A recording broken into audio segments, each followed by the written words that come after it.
What if I told you that the ancient Mesopotamian gods, the so-called Anunnaki, were in a T just mythological characters, and they definitely weren't aliens? What if they were real and the Bible actually talks about them, not by the name Anunnaki, but by their real identity, the sons of God? These were spiritual beings created by the Most High. They were present before the flood, and some remained active after it, taking up positions of authority over the nations after Babel. They became the false gods worshipped by nearly every ancient civilization. But it started long before Mesopotamia ever wrote their names in clay. Let's start at the beginning. In Genesis 6:1-4, we read something strange, something most churches skip. When man began to multiply on the face of the land and daughters were born to them, the sons of God saw that the daughters of man were attractive, and they took as their wives any they chose. The Nephilim were on the earth in those days and also afterward, when the sons of God came in to the daughters of man, and they bore children to them. These were the mighty men who were of old, the men of renown. The sons of God here are not human men. The Hebrew term used is B'nai Elohim, which always refers to divine beings, members of God's heavenly host. These beings left their assigned realm and took human women. Their offspring were the Nephilim, giants, warriors, the so-called heroes of legend. These were the original divine rebels, and their hybrid children became a plague on the earth. Violence, corruption, and evil spread rapidly. God judged the world with the flood. But pay attention to verse 4, and also afterward. Somehow this rebellion didn't end with the flood. Some of these sons of God were imprisoned, as 2 Peter and Jude tell us. But others, perhaps the ones who didn't directly produce offspring, were still active after the flood. That brings us to Deuteronomy 32:8-9, but not the version you'll find in most English Bibles. The Masoretic text changed a crucial phrase. We're rereading from the older versions found in the Dead Sea Scrolls and Septuagint. When the Most High gave to the nations their inheritance, when he divided mankind, he fixed the borders of the peoples according to the number of the sons of God. But the Lord's portion is his people, Jacob, his allotted heritage. This happened at the Tower of Babel. God judged the united world by confusing their language and scattering them. But he didn't abandon them. Instead, he delegated oversight of the 70 nations to divine sons, spiritual beings from his heavenly council. He kept Israel for himself, but gave the rest to other supernatural authorities. Now here's the problem. These sons of God, who were supposed to rule justly and represent the true God, turned corrupt again. Just like some did before the flood, and just like the pre-flood rebellion, they began to accept worship. They led the nations into idolatry and bloodshed. They began posing as gods themselves. That's why Psalm 82 is so important. It shows God holding these spiritual rulers accountable. God has taken his place in the divine council. In the midst of the gods, he holds judgment.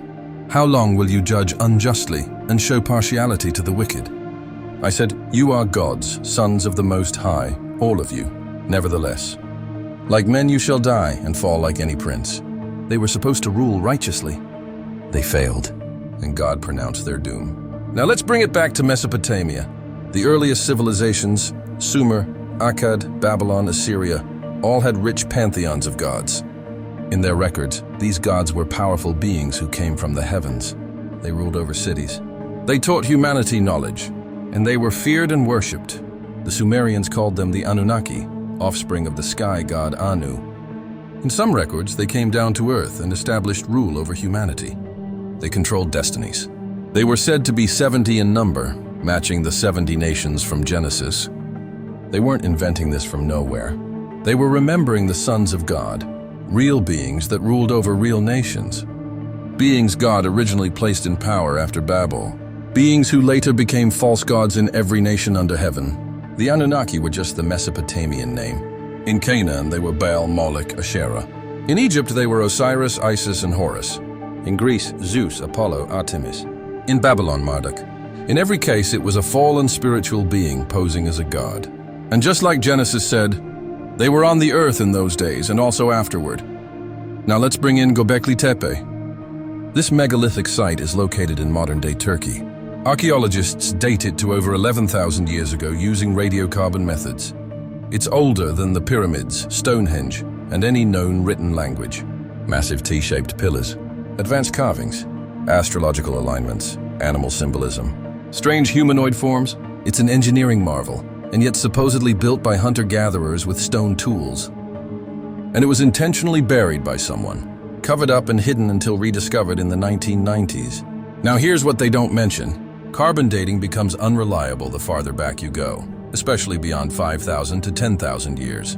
It depends on constant levels of carbon-14 in the atmosphere. But if the flood actually happened, it would have radically altered those levels. That means the site might not be 11,000 years old. It might be post-flood, during the early rebellion of Babel, or possibly even a pre-flood construction. So who built it? Genesis 6 tells us the sons of God and their Nephilim offspring were mighty men. They were legendary, men of renown. It is very possible that Gobekli Tepe was built under their influence, a temple where fallen beings were worshipped as gods, and they didn't disappear. That is why Paul warns us in Ephesians 6:12, "For we do not wrestle against flesh and blood, but against the rulers, against the authorities, against the cosmic powers over this present darkness, against the spiritual forces of evil in the heavenly places." These are not metaphors. These are the same sons of God, still operating, still ruling in rebellion. The Bible calls them the host of heaven, and they are behind the deception, corruption, and false worship we still see today. But the story doesn't end there. After his resurrection, Jesus declared, "All authority in heaven and on earth has been given to me. Go therefore and make disciples of all nations." Matthew 28:18-19.